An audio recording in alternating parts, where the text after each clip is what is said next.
Vic Mornington, how's everybody doing? Bit of a break between the last video and this one. Yeah, I've been busy with real life. It always seems to get busy whenever I'm planning to do videos, but things are slowly quieting down again, thankfully. So this video is about clubs. Now, I'm recording this at, what time is it? Second Life time. I'm recording this at 6 in the morning, Second Life time, which is 2 in the afternoon, UK time. Now, technically speaking, at the time I'm recording this, we're more looking at peak time Australia, because 2 in the afternoon UK, a lot of people are still at work, and over in the United States, a lot of people are waking up. So this is off-peak hours for basically most of the Western world. And the reason I'm doing it like this is because you can generally tell which clubs are the better ones off-peak. Because normally what tends to happen, especially during on-peak hours, especially for the United States, a lot of the clubs that get really, really busy during peak times United States, some of them could be a mix of bots along with real people. Yeah, I'm going to mention the bot thing, by the way, because the bot thing is a big problem in a lot of clubs these days. There's a couple of 80s clubs that immediately spring to mind who are obviously using bots. And for the people that are wondering, by the way, the easiest way to tell if a club is using bots, right? You go to the club and there is clusters of people, as in avatars, who are 2,000. 2,500, 3,000, 3,500 metres up, and they're all standing inside a skybox. None of them are moving, none of them are walking around, they're just standing there in groups of 5 or 6. Bots. I'm saying it now. Bots. That's what they are. They're only there to do one thing, and that is game the traffic system. And Linden Lab is doing bugger all about it, which is typical for Linden Lab. They usually bury their heads in the sand when there is a problem with either marketplace search or there's a problem with the gaming of the traffic system. And there's been a problem with the gaming of the traffic system for a very, very long time now. However, at this time of the day, you can usually pick out what clubs are the respected ones. And when I say respected, I mean they're busy. Not with bots, but with actual people. Mainly people from the Australian time zone right now, especially the time that I'm recording this. So the first place we're going to is an old stomping ground of mine, Warehouse 21. And here we are in Warehouse 21. Obviously, I'm not going to be playing any of the music that the DJ is playing because, yeah, YouTube will copyright strike the video. They're very good at doing stuff like that. Warehouse 21's been on the go for a while now. I think it's just under a decade that they've been on the go, and they're well known not as a mainstream club, but as a non-mainstream club. The kind of music that you're going to be hearing at Warehouse 21 ranges from what you would call off-label dance, in other words, non-mainstream dance, off-label contemporary, in other words, not mainstream contemporary pop and rock, and basically anything in between. There's actually a couple of DJs in Warehouse 21 that does psychedelic rock, kind of, nod to the psychedelic 1960s kind of thing. But that's what Warehouse 21 is all about. They're about non-mainstream music. Now remember, this is like 2 in the morning I'm recording this, and look how busy this place is. Again, camera's a little bit laggy because it's still rezzing in a lot of the avatars. There is 59 people on the region here. There is a live DJ up on stage right now. If we pull the camera out to the landing point that's outside, there's people milling around outside as well. There's a lot of shops here too. In fact, I think I've done a video showcasing Warehouse 21 about a couple of months ago. But yeah, this is it. Warehouse 21, they have DJs that are on 24 hours a day, 7 days a week. Now, there is some days where there's a little bit of a break in the morning. They might not have a DJ filling a spot for instance, the 4 o'clock to 6 o'clock in the morning Second Life time slot. But generally speaking, they do have live DJs on 24 hours a day, 7 days a week. They're also one of the very few clubs who do not have a host. So you've got the DJ standing up on stage playing the music, but you've got no host. So there's nobody here to welcome people in. Sometimes the DJ themselves actually welcomes people in, but most of the time there's no welcome. You just walk in and start dancing, basically. So if you're into the whole indie music scene, whether that be contemporary indie music, whether it be the more psychedelic indie music, or whether it be the off-white label indie style dance music, Warehouse 21 is the place to go. They do multiple genre DJs all the way throughout the day, 7 days a week. Good luck getting in here though. When it comes to peak US times, I've seen this place having 80, 90, 95 and in some cases 100 people crammed into the region. And when it gets to the stage where there's 80 to 90 people in the region, you might be able to teleport in, but there's so much lag that you've got zero chance actually walking into the club. And this is why Warehouse is actually featuring, because again, if I bring the HUD up, it is 15 minutes, well, close enough to 15 minutes past 6 in the morning. On Monday morning. It's not even a weekend morning. This is Monday morning I'm recording this. And look how busy the place is. Let's open up that. 53 people in the region.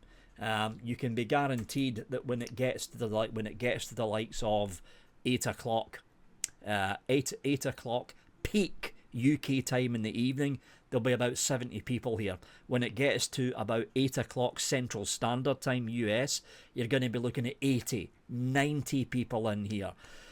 Not a lot of them chat. That's one of the downsides of Peak Lounge. Not Peak, it's one of the downsides. We're looking at Peak Lounge later on, actually, but it's one of the downsides of Warehouse. A lot of them are in IMs, basically chatting to each other in IMs or in group chat.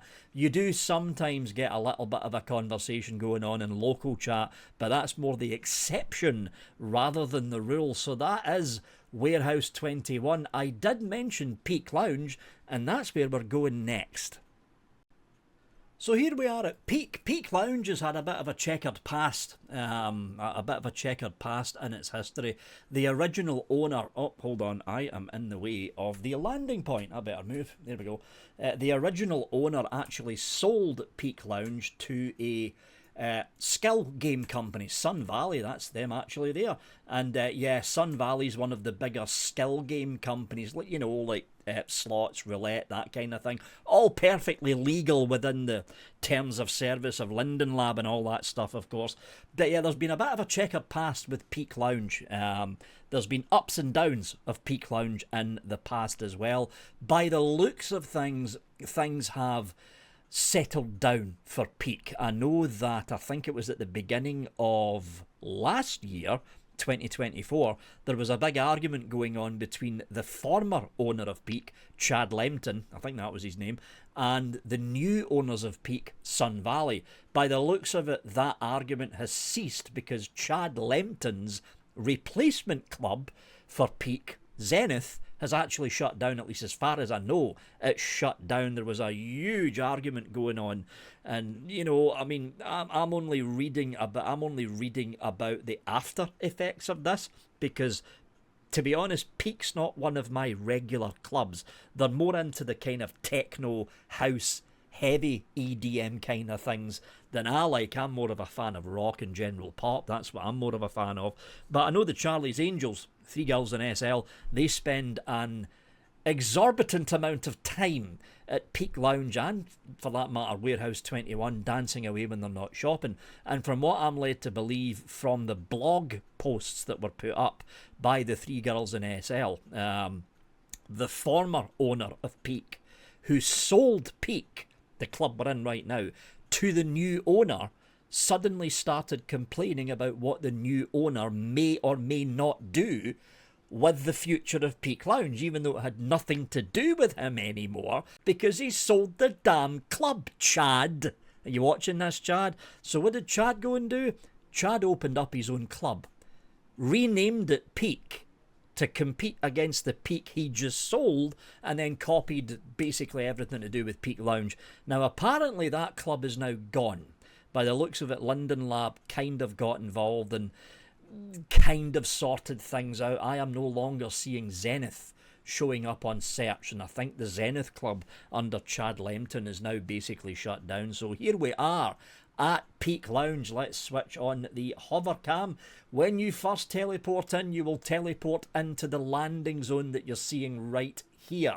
So this is where everybody ends up landing. You've got group gifts and sponsors and all that stuff over at this side, but the board that you're interested in is going to be this, and this has been a thing with Peak Lounge for a number of years now. Peak Lounge is not one club. Peak Lounge is half a dozen clubs on the one region, and what happens is they cycle through the clubs to basically give it a fresh look. That's essentially what they do.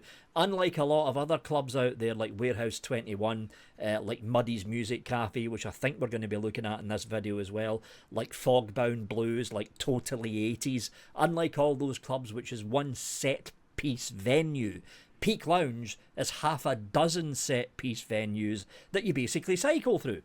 And the easy way to tell what club the party is taking place in is the text, because the one that's active is in green. You'll notice the rest of them here are in white.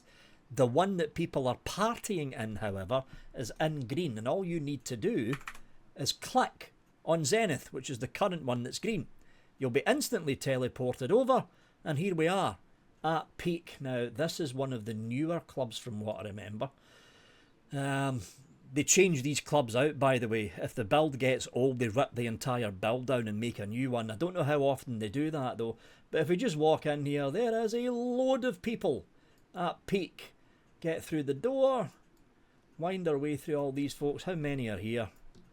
Yeah, you're looking at 55. Again, off Peak at 6 in the morning on a Monday morning, Second Life time. Again, like a lot of other clubs who are this busy in Second Life, Peak Lounge does have 24 hours a day, 7... Oh, his head's not loading. Oh, there we go. Peak Lounge does have 24 hours a day, 7 days a week DJ coverage. Some of the DJs actually talk as well. There's one Australian dude. There's one Australian dude that's got a really, really cool Australian accent. I think he's on earlier on in the mornings, though. But yeah, and here we are. We're at Peak Lounge now. Peak, unlike Warehouse, Peak is more tuned in to the dance style music genre, like electronic dance music, techno, house, and all the variations of techno and house that's between those two mainstays. So if you're a fan of EDM, especially house and techno music, Peak Lounge is the place to go for you. So 24 hours a day, 7 days a week coverage, changes of venue roughly every week on the same region, and a whole myriad of different DJs. A lot of them are from Australia at this time in the morning. You've got DJs from the UK, and I think there's one DJ from Scotland as well, from what I remember. Most of the DJs are obviously from the United States, because that's when this place gets really, really busy during US peak times. But even out of US and UK peak times, I mean, look at it. You're looking at 50 to 60 people in here. 50 to 60 people, and general chat is generally a little bit more busier here in Peak compared to Warehouse 21. There's always people chattering away in local chat when the DJs are playing their tunes. That was hold on, there we go, I keep forgetting to push that button. That was Peak Lounge. Again, when you're in the entrance lobby, look for the venue that's in green text. That's the one you need to click on. So always click on the green text one. That way you're teleporting into the club that's actually got the people in it. We are now going to head to Muddy's. So this is going to be a very recognisable backdrop to a lot of people out there. When it comes to contemporary pop and rock, for that matter, music clubs, everybody's heard of Muddy's Music Cafe. If you keep an eye on the channel, and not that long ago I actually uploaded a short 2-minute video about the 15th anniversary, 15th anniversary party of the opening of Muddy's Music Cafe. Muddy's is one of the longest, if not the longest running club in Second Life, ran by Bridget Hamill, with a staff that make sure that basically the place is covered 24/7. So unlike the previous two clubs that we looked at, Warehouse 21, which covers the indie scene, Peak Lounge, which covers the EDM scene, Muddies covers contemporary pop and rock from the 1970s all the way up to the present day. Why they didn't include the 1960s is anyone's guess, because 60s music's phenomenal, but they didn't include the 60s. So 1970s up to current day, contemporary, in other words, chart, pop and rock.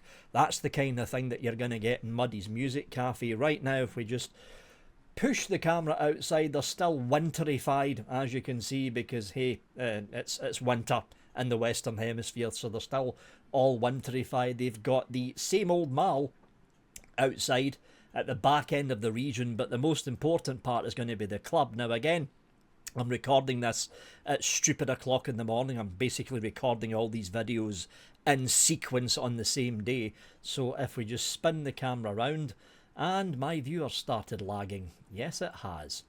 Yeah, I'll just let this viewer catch up. If we just spin the camera around and wait in this lag thing catching up, in fact, let's just bring you back up there. There's local chat going off, by the way. Oh, somebody's messaging me. Yeah, somebody messaged me asking about landmarks for active social communication. So I just let them know that I'm doing a video right now covering busy music venues. If we just bring this up, 34 people now. Granted, it's not as busy as Warehouse 21 or Peak Lounge. Let's face it, the music scene in Second Life has shifted dramatically over the past 5 or 6 years. There's now a kind of younger audience. I'm going to say younger audience because it basically is. There's a younger audience that's been going a lot more to these clubs and venues compared to when Muddies originally opened up 15 odd years ago. Because 15 years ago, someone who was in their late 40s would then be in their mid 30s. So the contemporary music scene was much more busier 15, 10, even 5 years ago compared to what it's like now. This is why you're always going to see the likes of Peak Lounge, especially Warehouse 21, that little bit more busier than the likes of contemporary music venues, like, for instance, Muddies, like Totally 80s, and like all the other contemporary kind of clubs, because that audience tends to be a little bit older. The audience that goes into the likes of Warehouse 21 and Peak Lounge tends to trend to a younger side of the audience, which is why they generally tend to be a little bit busier. Now, that's not to say, though, that Muddy's Music Cafe only has 20 or 30 people in it at any given time. I can guarantee you that once we get to about 8 o'clock in the evening UK time, that number's going to double. You're going to be seeing 50, 60 people in Muddies. When you get to peak time United States Central Standard, round about 7 o'clock, 8 o'clock in the evening Central Standard Time US, you're going to be looking at 60, 70, sometimes 80 people crammed into that. And trust me, they are literally crammed into this club when it gets to 60, 70, 80 people, because it's a rather small dance floor. If we just pan the cam up, this is only with 30 people here, and it already looks busy. Imagine it doubled, tripled. Yeah, there's very little standing room and this place gets busy. But with Muddies, like with a lot of the other clubs that, well, in fact, not a lot, all of the other clubs that are featuring in this video, they have full 24/7 coverage. And the one major difference with Muddy's Music Cafe compared to all the other venues that are going to be featuring in this video is all of the DJs in Muddy's voice.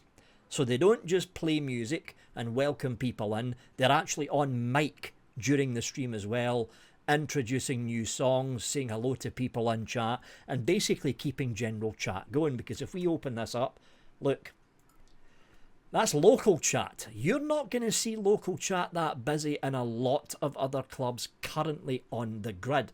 And this is because the way that Muddies has worked since it started up is they've encouraged their DJs to actually talk on mic in between blocks of songs to basically back up their host and to basically, strike conversation in local chat with the people that are actually going in to actually dance. It's more of a social club than a music venue. That's the way I've looked at Muddies since I started coming here about what?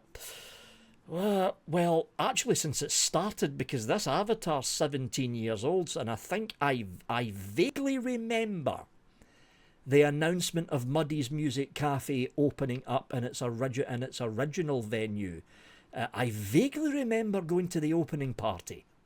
That was a long time ago, like talking about 15 years ago. I vaguely remember going to it, but yeah, I look at Muddy's more as a social club than an actual music venue, because local chat is popping off and you've got music being played by a DJ that's on mic. So if that's your kind of thing, if you want to go to a club, sit back at the bar and basically chat away, Muddy's is probably the major choice for you to go to, because there's very few clubs like Muddy's out there where the local chat is basically bouncing. Anyway, that was the second last club. Now we're on to the last club of this video, Fogbound Blues. So here we are at Fogbound. Anyone who is a fan of the blues genre of music will instantly recognise Fogbound Blues, because it's the biggest blues club in SL. They've been on the go for a very, very long time. And here's the interesting part about Fogbound Blues. Again, you're looking at just past 6:30 in the morning on a Monday morning. That's 6:30 in the morning, Second Life time. There's 39 people in the club. 39 people in the club.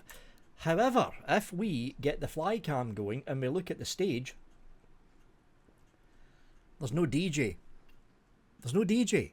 This is the Fogbound Blues standard radio that's currently running. There's no live DJ on, but there's still 39 people in the club, with a lot of them just dancing and chatting in local chat. You're going to be hard pressed. Even Muddy's struggles to do this if there's no DJ. Even Muddy struggles to do it. You're going to be hard pressed to find clubs out there where there's no live DJ up on the stage and there's still over 30 people in the club dancing away. Still 30 people in the club. Fogbound generally has decent DJ coverage from round about 9 o'clock in the morning, Second Life time, to round about 2, 3 in the morning, Second Life time. But it's that gap from 3 in the morning till 9 in the morning that you're seeing right now. There's no live DJ up on the stage. Fogbound doesn't have, at least I don't think they have, 24-hour coverage for a lot of the days of the week just yet, because we need to remember here, blues, like traditional, like even going back to traditional blues up to modern contemporary blues, there's not a lot of blues DJs on the grid. There really isn't. In fact, all of the blues DJs on the grid probably already work here, because blues is that kind of genre that is very specific in the tone and style of music that you can play as a DJ for a blues club, because the thin grey lines that surround the blues genre must never be crossed in a blues club. And just trust me, if you cross that line and step out of blues bounds, the general public will start shouting at you.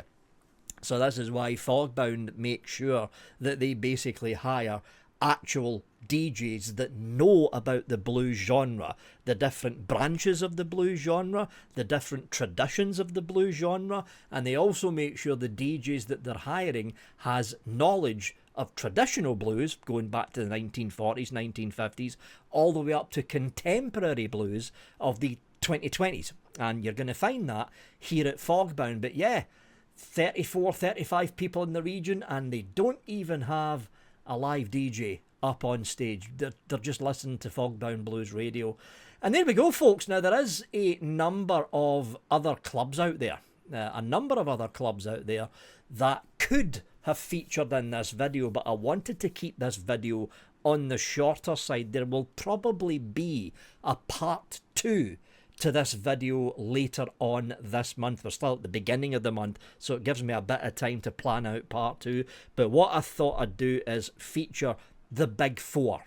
And that's what we looked at. We looked at the big 4 clubs in Second Life. Warehouse 21, Peak Lounge, Muddy's Music Cafe and Fogbound Blues, in no particular order. I'm not saying that Warehouse 21 is first place or anything like that. I'm just saying that you've looked at the top 4 clubs in Second Life, not just in traffic, but also in the coverage of their DJs and the fact that they're not running rampant with bots. Now, there is going to be a question here. Hold on, Vic. How do you know that in Warehouse 21 that over 50% of them are bots just dragging up the traffic?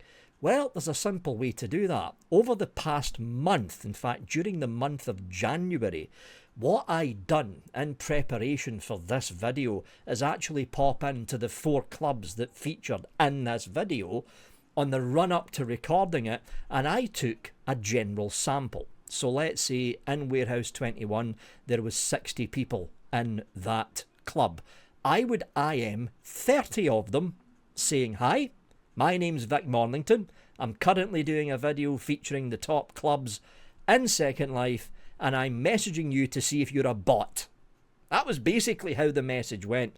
In Warehouse 21, out of the 30 people, the 30 sample people that I messaged, 28 of them replied back within 5 minutes, and the other 2 replied back within an hour because they were AFK.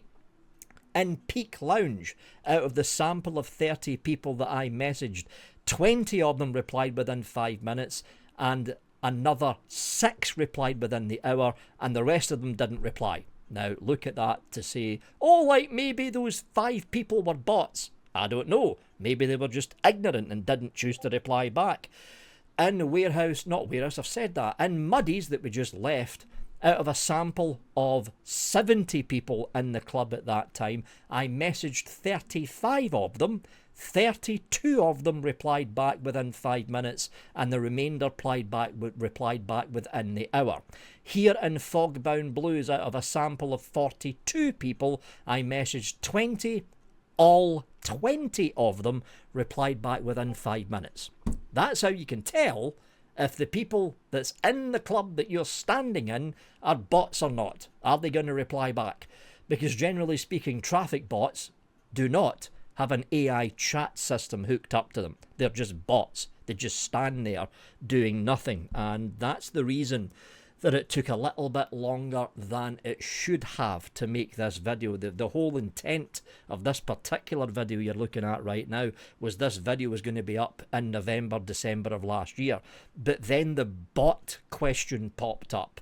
And the only way to make sure that the clubs I was going to feature in this video were not infested with bots was to basically message half the people standing in that club. And to do that for 4 clubs over a test period of a week, yeah, it basically took 4 weeks to get this video put together. Research-wise, at least, to find out how many people that were in the club were actually real people. So if you do go to any one of these 4 clubs, folks, you're guaranteed that at least 95% of the people that you're looking at on the dance floor, there's real people behind them. And that's why part 2 is going to take a little bit longer to get ready, because starting tomorrow, I'm going to be doing the bot check for the next 4 clubs that's going to feature in the Clubs of Second Life series. That's it from me. I'm Vic Mornington. Have a good one.